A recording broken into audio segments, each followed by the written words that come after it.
It's time now for our Athlete of the Week here on Mid-Minnesota Sports, and it's presented by Diamond Point and Sauk Center. And with us today is Blake Loxtercamp. He's the only senior on the Melrose Boys golf team. Well, Blake, let's start out. First of all, tell us about your family, okay?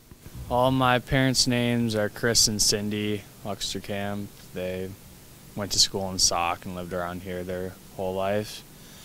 My brother is Nate Loxtercamp. He's in 6th grade, and he's going to be on the golf team. He's a great golfer. And my sister is Brooklyn Loxtercamp. She is in 10th grade. She's on the girls' golf team right now. Okay, real good. How did you get going in golf? How long have you played? When did you start? And, again, how did you get going? I think I started when I was about 5, probably. My dad just took me out one day, and I loved it. And he didn't play much, but I kind of pushed him to and start playing a lot more, and just kind of grew and grew and grew from there. Okay. How would you describe yourself as a golfer? What are some of the things that work well for you out there? I would say I'm pretty meticulous. I like to take my time and kind of work through my plan in my head before I go and hit the shot. But sometimes I get a little too long. But yeah, and I like to hit it.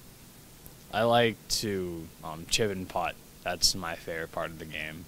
Okay. I can hit it in the trees, but if you can get up and down for par, So that's going to be my follow-up question, in the sense that as you approach a shot, and do you have some favorite clubs that you like to use, and maybe on the other side too, to where you see something and you go, oh boy, this is a difficult one for me. Can you describe that? Yeah, I like wedge shots and pitch shots, and I like my driver too. I like to hit my driver. I don't like 3-woods and long hybrids on like par 5s and stuff. Those are probably my least favorite shots, I would say. But yeah, as you watch golf, maybe even with the guys that you play with through the years, the high school kids, or even as you watch the pros on TV, are there some guys that you watch and you try to take away from watching them, and can you use that for yourself?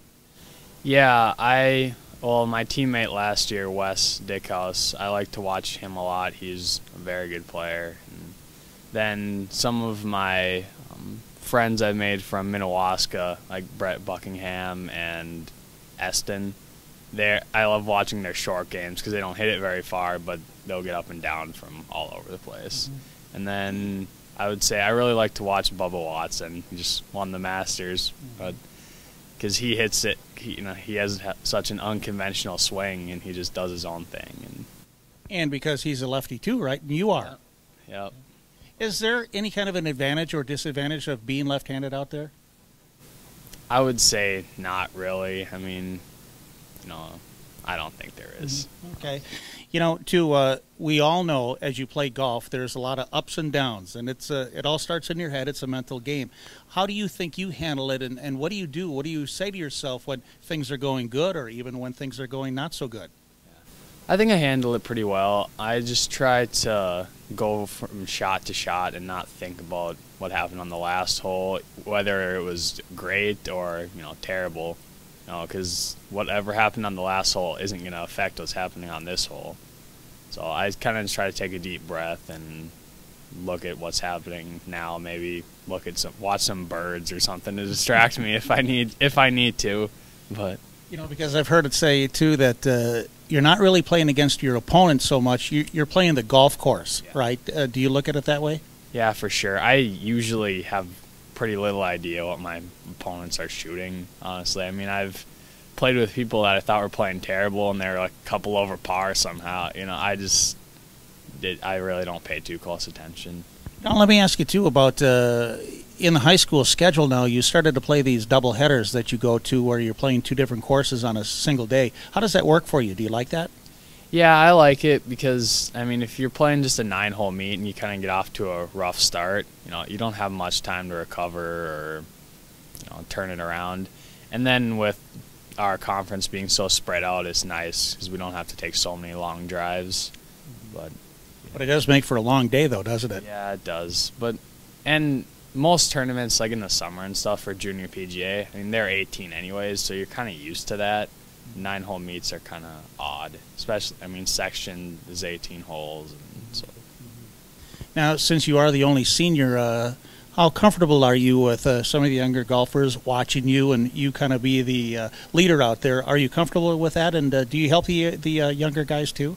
Yeah, I definitely try to help them. I mean, I don't, if they want me to. I've always, whenever people give me advice, I've always taken it, but, I don't like people to push stuff on me. So if they're comfortable with me helping them, then I definitely am willing to. And I'm definitely comfortable with a leadership role. I mean, it's kind of weird for me because I've always been the youngest, it seems like. I played in 8th grade and 9th grade, but it's good. It's good. I like it. So as we sit here right now and you're wearing a stocking hat, it's cold out there. Are you a good cold weather player? And what are the differences between being at a cold spot or when it's really warm out there? I think I do pretty well because I do a good job of keeping a positive attitude. And I think with any bad weather in golf, that's most of the battle. I mean, most people take themselves out of the game just because they're mad or cranky that they're playing. And I'd say cold weather, it really does affect it because, your hands get numb and it's hard to hit, feel shots. And then along with that, the ball flies a lot. The ball goes a lot less far in cold weather because the air is so dense. So what kind of plans after high school for you?